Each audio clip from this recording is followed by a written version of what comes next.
Hello guys, magandang hapon sa lahat. Ayan, so for today's video, ipapakita ko po kung paano tayo mag-add ng rates. Ayan, add ng rates po or vendor rates sa 1.5 po o yung sa vendor, okay? Ayan, so click natin. Make sure po nakalagin kayo sa admin panel po, okay? Para ma-edit nyo po yung yung rates. Ayan, click natin yung promo rates. Ayan, punta tayo sa promo rates. Ayan, so ito yung rates po. Ayan, so hanggang ano lang tayo? Hanggang 100 pesos lang. Okay? Now, if gusto nyo po mag-add tayo ng example, 100 pesos is 7 days yan. So, gusto natin mag-add ng yung 15 days, i-add natin yung 15 days at saka yung 30 days. Okay? So, example, yeah, click natin yung click natin yung scroll natin sa taas, meron makikitang dyan, meron kang makikitang add new rates. Yan. Click natin yung add new rates. Ayan. So, click natin yung add. Ayan. So, dahil dalawa yung i-add natin, yung 15 days at saka yung 30 days. So dalawa yung click tayo ng dalawa. Okay? Ayan. So, scroll natin sa baba. Ayan. So, meron na tayong makita dyan na blanco. Ayan. So, sige.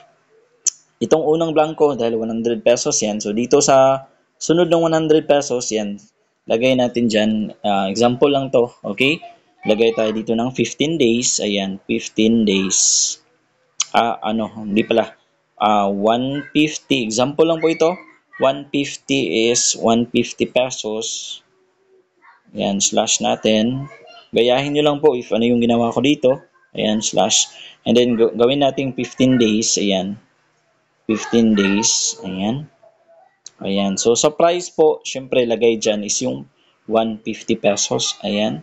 And then, sa minutes, make sure po, yung 15 days is equivalent to, ano po yan? 15 days is equivalent to, minutes po ang ilagay dyan. Okay? So, search lang ako. Ayan. So, yung 15 days po, 15 days, teka lang, search ko lang sa isang phone. 2 minutes.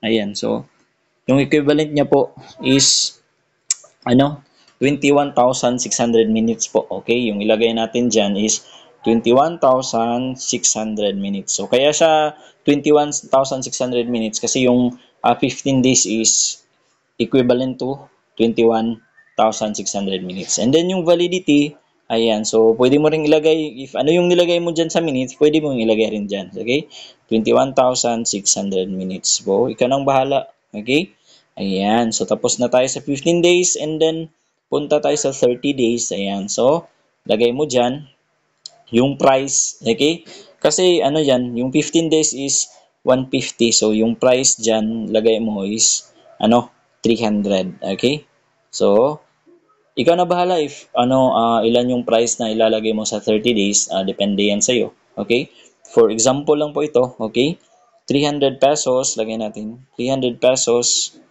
Ayan, slash. Ayan, lagay natin 30 days. Ayan. Ayan. So, sa price, lagay mo 300. And then, sa minutes, so, yung 30 days is equivalent to minutes ang ilagay mo dyan. So, ayan. Search lang ako dito sa, sa kabilang phone. Okay. 30 days. Ayan. So, yung equivalent niya is 43,200. Okay.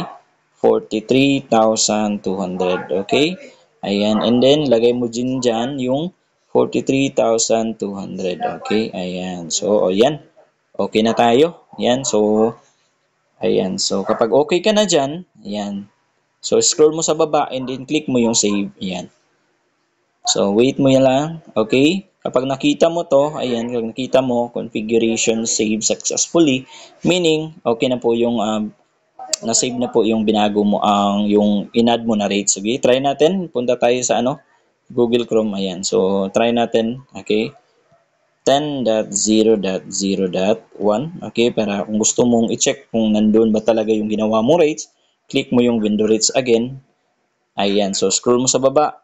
Ayan. So, nakita na yung 150 pesos at saka yung 300 pesos. Ayan. Good for 15 days at saka yung 30 days. Ayan po.